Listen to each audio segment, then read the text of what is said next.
I reckon that is the frustration that's led to this letter being leaked. Now, General, you've been doing a review of defence policies. You've been a very, very senior commander yourself. You're very well integrated into the whole Washington defence establishment, etc. What are you hearing? Is there a concern among top leaders that their commander-in-chief, Joe Biden, well, he just doesn't have it anymore, that you are in a moment of vulnerability, you are not projecting strength, you are being too weak, your adversaries, like Iran, are running over the top of you? Well, I've been participating in a congressional commission appointed by Democrats and Republicans, 8 of us, for 18 months. And we are delivering a final report. We presented some preliminary findings last week at the Aspen Security Forum. And we said this. We said the United States has not been involved in global security challenges on the scale that we're facing, as serious and dangerous as they are, since World War II.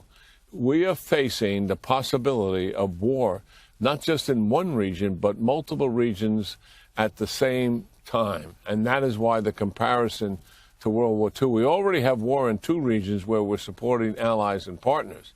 But we foresee, particularly in the Middle East, is the most vulnerable.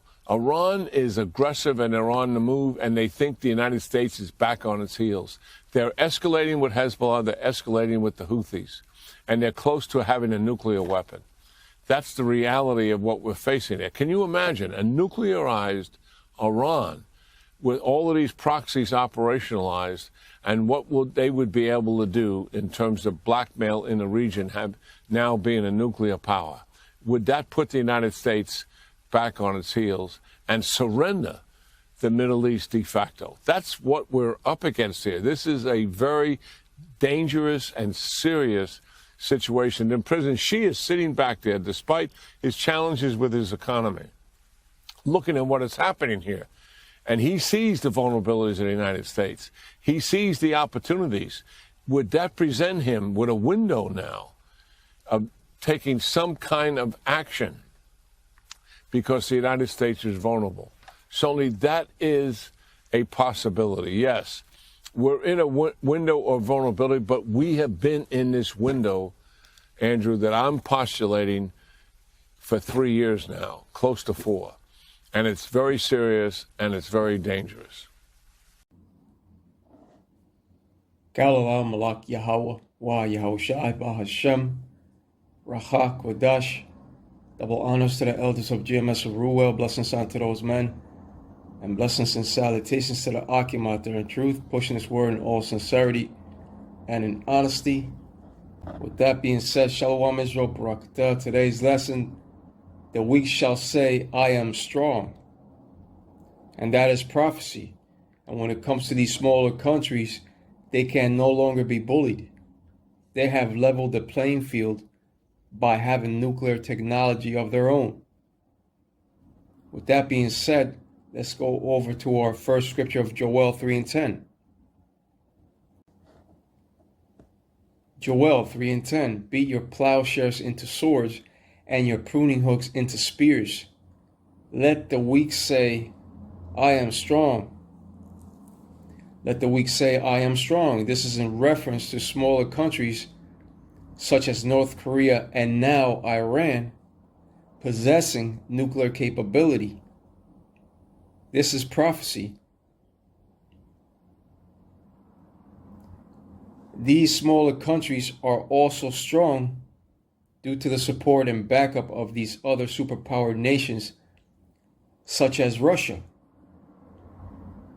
And Russia backs up Iran.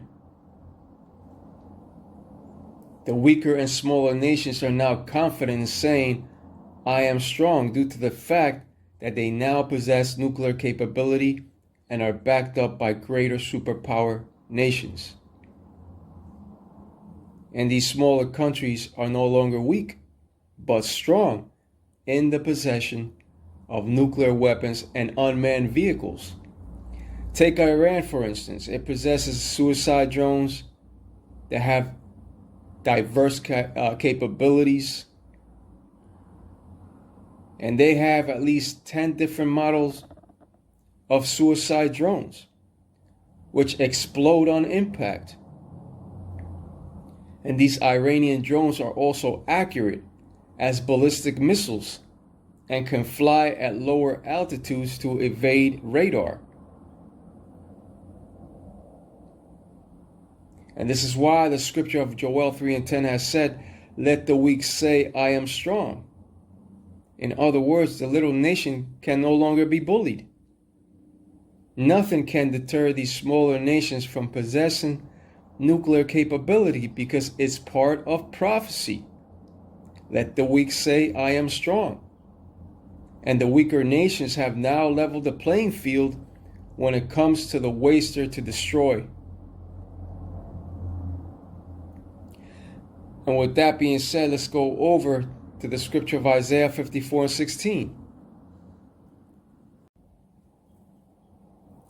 Isaiah chapter 54 and verse 16.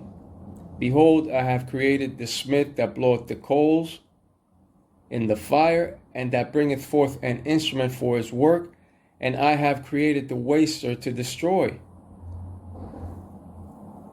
I have created the smith. In ancient times, a smith or a blacksmith, they created primitive weapons of war. They created swords, shields, spears, and bodily armor. Those ancient blacksmiths. But the modern day smith, on the other hand, is a nuclear scientist or a nuclear engineer that creates sophisticated weapons of propulsion and of mass destruction to deter and to defend against other nations.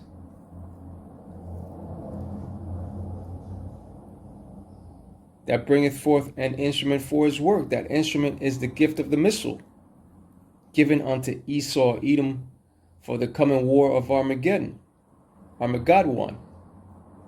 But now these smaller nations shall also bring forth those instruments and wasters to destroy. That is prophecy for these smaller nations to also have nuclear capability, to level out the playing field. The weaker nations have now leveled the playing field when it comes to the possession of nuclear weapons, and now the big bullies fear, as you saw in the video.